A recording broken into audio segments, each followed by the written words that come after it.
You are Locked On Ole Miss, your daily podcast on the Ole Miss Rebels. Part of the Locked On Podcast Network, your team every day. First, let's talk about Mint Mobile. I love a great deal as much as the next guy, but I'm not going to crawl through a bed of hot coals or jump over lava or a lot of hoops to get there. But Mint Mobile makes it easy to get wireless for $15 a month with the purchase of a 3-month plan. And it really is that simple. To get started, go to mintmobile.com/lockedoncollege. There you'll see that right now, all 3-month plans are only $15 a month, including the unlimited plan. Remember when those went away for a little bit? Well, Mint Mobile said, no, that's not going to happen. All plans come with high-speed data and unlimited talk and text delivered on the nation's largest 5G network. You can use your own phone with any Mint Mobile plan, any one of them, and bring your phone number along with all your existing contacts. To get this new customer offer and your new 3-month premium wireless plan for just $15 a month, go to mintmobile.com/lockedoncollege. That's mintmobile.com/lockedoncollege. Cut your wireless bill to $15 a month at mintmobile.com/lockedoncollege. $45 upfront payment required, equivalent to $15 a month. New customers on first 3-month plan only. Speed slower above 40 gigabytes on unlimited plan. Additional taxes, fees, and restrictions apply. See Mint Mobile for details. Check them out. mintmobile.com/lockedoncollege. Well, the rankings made it very clear. Ole Miss has to win if they want to make the college football playoff. That's Stephen Willis, Locked On Ole Miss, here to discuss. This is not a guaranteed win, Stephen. Florida is a pretty darn good football team. Ole Miss is better. That's why they are favored. But on the road, I think this is one of the biggest games of the Lane Kiffin era. Yeah, it's the biggest game in modern Ole Miss history because of what it means if you win it and everything going down the line. I think that Ole Miss is in good shape. They honestly, people that might remember this reminds me a lot of the way that Ole Miss finished the 2008 season. That was the year that at the end of the year, they just blew out LSU. They blew out Mississippi State, and then they blew out a number 3 ranked Texas Tech team in the Cotton Bowl. And that reminds me of this team. They kind of figured it out. They scuffled earlier in the season, and once it clicked in, it really clicked in. Now, Florida's a good team, but at the end of the day, DJ Lagway, if you're going to get him this year. He's gettable right now as a true freshman. DJ Lagway in 2026 is terrifying, but this year is the year to get him, and Ole Miss's offense has come along, and that defense is just nasty, stopping the run. I think this is a pretty good matchup for Ole Miss as a whole, but Florida is a good team and a lot better. The fan base of Florida, I hope you are enjoying this, because you are not enjoying this young Florida team and their resurgence because you decided to do all of this crap in September and October to Billy Napier, and this is on you. Well, okay, let me defend the Florida fans there. Let's not forget that Billy Napier had an entire offseason to get ready for 2024. It's his 3rd year in Gainesville, and Miami walked in there week 1 and kicked their rear ends out of the stadium like Magneto to Wolverine in X-Men Days of Future Past, and then Texas A&M waltzed in there and did the same thing 2 weeks later. Yeah, those are pretty good teams. They're all ranked in the top 15. They shouldn't have beaten them that badly, though. But before this season, everybody thought that Florida was going to go 2-10 or 1-11. They looked at the schedule and they thought that Florida State members have actually drawn that future schedule up for this year. This was going to be a hard year. You had a young team with Billy Napier, and I just think that the young players that have been turning out for Florida and playing much better. I think Florida has only lost to top 15 teams at this point. That's the only teams that have beaten Florida this year. If you were to survive this, and they're going to end up in Birmingham or Memphis or one of those locations, but if you have a true freshman quarterback in DJ Lagway, a really good running back in Jaden Baugh, and those guys, those bowl practices and all that matter, and Billy Napier getting there should be commended. It's not like he's gifted another year at Florida. He's actually, if he gets to 6 wins, which it looks like he's going to do, he has Florida State on the schedule. Gosh, they're so bad. Yeah, I think they should be commended. I agree. I had them 5-7 before the year, and it looks like they're going to get to 6-6. And I thought 5-7 with that schedule was enough to save his job. 6-6 absolutely is. And Billy Napier's proven me wrong, because I'm someone who said, wait a minute, it's not just that you lost in the first 3 weeks at home twice. It's that you got blown out. That's not good. But the progress and the buy-in in Gainesville is incredibly real throughout the course of this year. Beating LSU is not a small thing, and you know very well that Ole Miss is a capable football team, but Florida proved that they too can play with at least the top of tier 2 or bottom of tier 1 teams in the SEC. And yeah, they weren't they were more competitive than the score indicated against Georgia. They weren't competitive against Texas because they didn't have a quarterback there. I wonder how that game looks if DJ Lagway plays. I wonder how the Tennessee game looks if they don't have a quarterback injury there. Like, this is a Florida team that I think Ole Miss should be scared of. And I have said this many times on the show, Steven. I am not going to be switcheroo guy where if Ole Miss goes into Gainesville and wins by 20 points, I'm going to say, well, you were favored by 10. You should have got in there and win. Florida's not actually that good. Like, no, Florida's playing good football right now. Florida play hard. They're the best 5-5 team I have ever seen when they have Lagway in there, quarterback rolling along. But I think Ole Miss can lose this game if they play the way they did against Kentucky. Yes, but I do not think they're going to play the way they did against Kentucky. The switch has kind of been flipped, it seems like, to the Ole Miss team. Now, it's possible. Like I said, the only way that Kentucky or that Florida can win this game is if Ole Miss plays down to the level to where they can get them.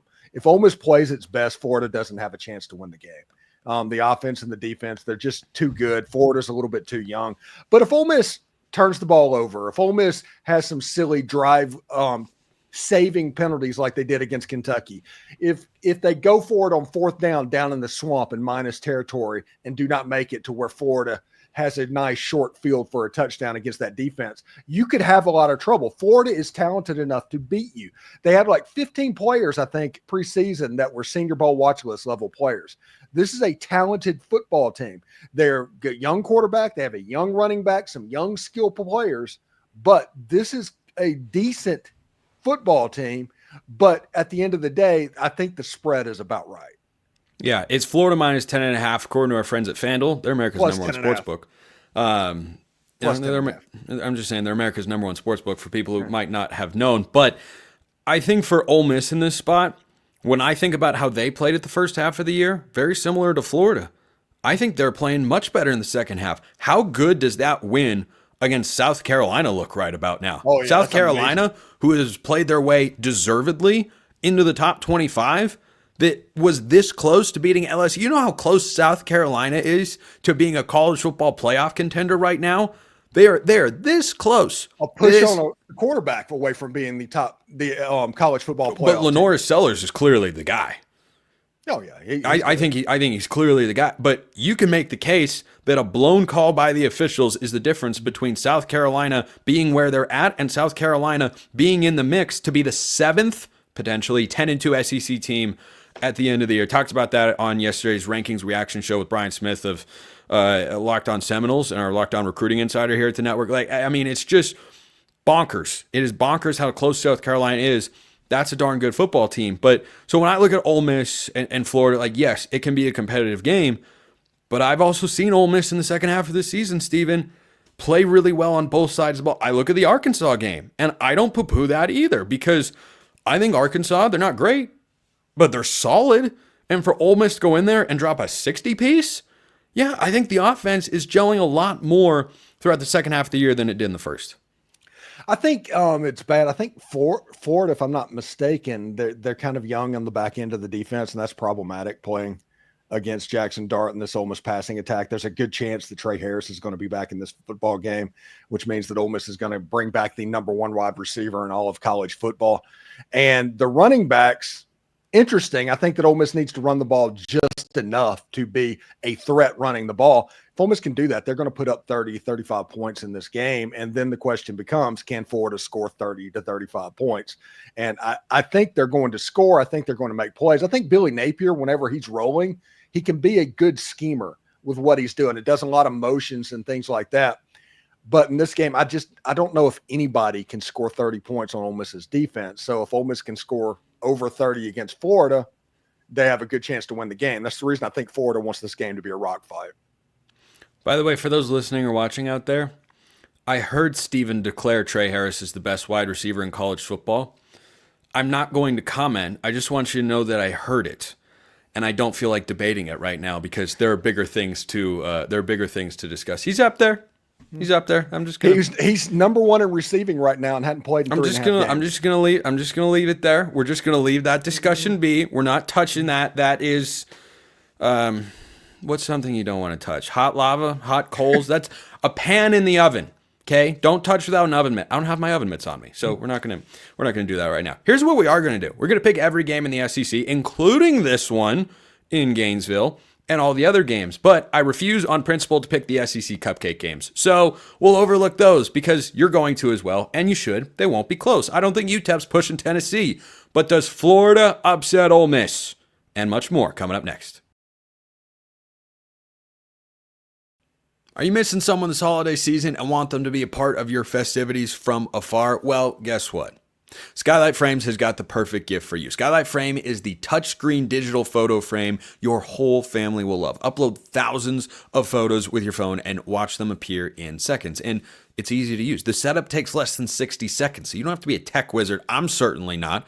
But guess what? Skylight Framed is making it easy, and they've got seamless sharing. You can invite friends and family to easily share photos via the free Skylight mobile app or email, no account or subscription required. You hate giving your email places and accounts that you don't really want to sign up for? Yeah, they're not about that over at Skylight Frames. Add new photos straight from your phone from anywhere. It only takes a tap on your phone to send new photos to a frame across the country. Go check out Skylight Frames today. Then, once you're done with that, by the way, this episode is brought to you by our friends at FanDuel, because FanDuel is America's #1 sportsbook. Right now, new customers can bet $5 and get 150 in bonus bets if you win. Yeah, 150. 150. It can be as simple as Tennessee to beat UTEP this week. That's easy. Tennessee's going to beat UTEP. They're favored by 41.5. The FanDuel Sportsbook app gives you everything you need to place live bets on the NFL all in one place. So when you get a hunch in the middle of the game, you can check out the latest stats, view live play-by-play, and so much more on the same page where you place your bets. And of course, they have college football as well, so check them out at FanDuel.com. You'll get 150 in bonus bets if you win your first $5 bet at FanDuel.com. Never waste a hunch. Make every moment more with FanDuel, an official sportsbook partner of the NFL. Can Florida really get it done?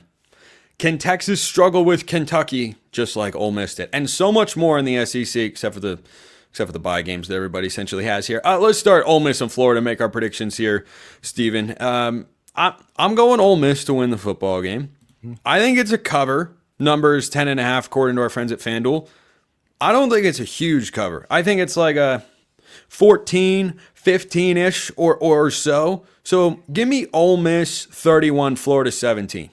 You know, I kind of like that score. I was thinking like 28-10, honestly, the same score of the Georgia game. I think that is the type thing that can happen. It will be important for Ole Miss to front run in this game. Ole Miss needs to jump on Florida, because if you let DJ Lagway and that team get hope and the swamp get riled up, you could have a little bit of trouble. So Ole Miss does need to front run, but I think the Rebels get it done. Georgia has UMass. Tennessee has UTEP. South Carolina has Wofford. Arkansas has Louisiana Tech. What are we doing? Why are we doing it? I don't know. Let's talk about Texas, Kentucky instead, because Texas is suddenly starting to take strays from the college football internet sphere. And those strays come in the form of, they haven't beaten anyone good. They're not, I don't even know if they're really good. Like, I don't know. Oklahoma's not a great team. They beat them 34-3. What did you want them to do? Arkansas is a solid team. They're not great. But does every team play its best football every single week? Is it easy suddenly to go into Fayetteville and win? Why don't you ask Tennessee how easy it is to go in Fayetteville and win a football game? And I thought Texas was going to win. It was certainly closer than some would have expected, but I didn't think they'd cover 12.5. They didn't. So they're coming back home against Kentucky. They have to avoid the look-ahead factor here, Steven. That old little peek ahead where you go, oh, Texas A&M's coming this week. Like, wait, that's Kentucky right there. Go back to that fateful day, some would say, where Kentucky knocked off Ole Miss. How do the Wildcats replicate that formula in Austin? What they did against Ole Miss, and like I said, this was before Ole Miss kind of figured things out offensively. They just frustrated the Rebels and just let the Rebels self-destruct on themselves. That was Kentucky's whole game plan. It was to let Ole Miss do it. And there was a couple of fumbles in the red zone and things like that. It was just a bad day for Ole Miss. I do not think that Kentucky can replicate that against Texas. I do not think that something like that can happen, because Texas, I don't think, is at a point where with Quinn Ewers and that they will self-destruct like that. It might be a low-scoring game. It might look similarly to the Arkansas game, but Texas is going to win this game. Yeah, favored by at 20.5. I don't know if they cover. I don't know if I would say they'd cover. Yeah, there's the one side of me, Steven, that says, look, Texas is a much better team on paper. Of course they are. Of course, that they should be able to win this game really, really big. But on the other hand, Quinn Ewers goes up and down. Kentucky can play some nasty defense. They can hang with Georgia every single year, it seems. They pulled the upset of Ole Miss. Do they have it again here? But Texas is at home, and I don't want to look back and feel like I put my score prediction on Kentucky doing good things. I'd rather not. I'll go Texas 31-6 over Kentucky. I think that Texas defense is good. I think that Kentucky offense is decidedly not. I think the score will be 24-14-ish in this game, and that is because that Texas is going to be looking at A&M the same way that Texas A&M is not looking over Auburn right now. Alabama goes to Oklahoma. Not a good first year for the Sooners in the SEC. Rude introduction to Southeastern Conference football, and who could have foreseen that that was going to be the case? But certainly not the host of this particular show. But Texas having a lot of success, Oklahoma less so. I don't know whether this is a more dangerous game for Alabama than Auburn next week, because Auburn's at home. This is on the road, but Oklahoma, rough watch. To me, Oklahoma can be a really rough watch offensively, but they are coming back to Norman. Maybe. I don't know. What do you think? Alabama is looking pretty good in the second half of the season. This isn't the same team that lost to Vanderbilt. This isn't the same team that lost to Tennessee right now. They're kind of clicking pretty good. Oklahoma kind of just wants this season over. I think the quit factor is going to happen. This is senior night in Norman, Oklahoma. That'll probably – They're also off a bye. Consider that. They're off a bye. I want to see if Oklahoma scores in the first half. If they have a game to where they're leading at halftime, similar to what they did in Oxford, Mississippi, maybe the crowd gets behind it and it gets going. I don't have a lot of hope for the Oklahoma Sooners, though. I don't either. FanDuel's got Alabama favored by 13.5. I don't know. At home off a bye, last home game, that's a lot. That's a lot of points for that. Yeah, and Alabama's had their ups and downs. I think I agree with you, though, that they found something against LSU. I think LSU is a much better team than Oklahoma. So if you give me that same sort of performance, sure, I'll go Bama with a slight cover. Not a major cover. This could be uncomfortable for a quarter, but I think by the third quarter of this football game, Kalen DeBoer has his football team figuring it out. 31-13 Alabama. I was thinking 27-10. Yeah, I think that's probably right. Like the at-home off a bye has got to mean something. And if it doesn't, Oklahoma, look yourself in the mirror and ask yourself what in the world you're doing in the conference here. Texas A&M and real quick, Oklahoma is going to beat LSU the next week. Whoa! Oh, Steven coming in hot. Absolutely scorching hot. I'm here for it. I don't know if I agree with it, but I'm here for it. Speaking of LSU, who do they play this week that has the exact same record? Vanderbilt. It's just, and I think Vanderbilt's winning too. And they're wearing those awful gold uniforms that they put out. Matt Moscano of Locked On LSU tweeted about them. They're going to be wearing special uniforms. It is all there for LSU to just have a horrible last two games to where everything goes against Brian Kelly. Seriously. Yeah, it has not gone as planned for one of the highest paid coaches in all of college football. But look, LSU at home, they're only favored by 7.5 against Vanderbilt. Like if Vanderbilt wins this game, they will lock up finishing higher in the standings than LSU. That is a crazy statement. That's where we are in college football circa 2024.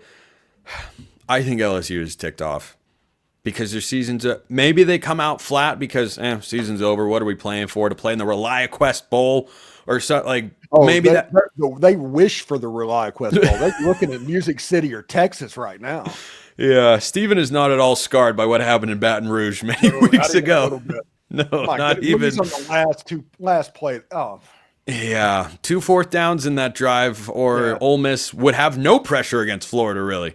Ole Miss would be a one-loss team. Ole Miss would be ranked in the top 7 at the very least in the college football playoff rankings, but that's not where we are. So I will take LSU to win. I'm also going to take LSU to cover. I think they find something here at home and are trying. I think Brian Kelly's trying to remind the fans, hey, I can still do some good things here, and getting to 8 wins feels a lot better than sitting at 6 for the rest of the year when you were 6-2 at one point, 6-2, 6-3, and so I'll take Vanderbilt to lose. Unfortunately, not something I'm fond of doing, but LSU to win, LSU to cover 28-17.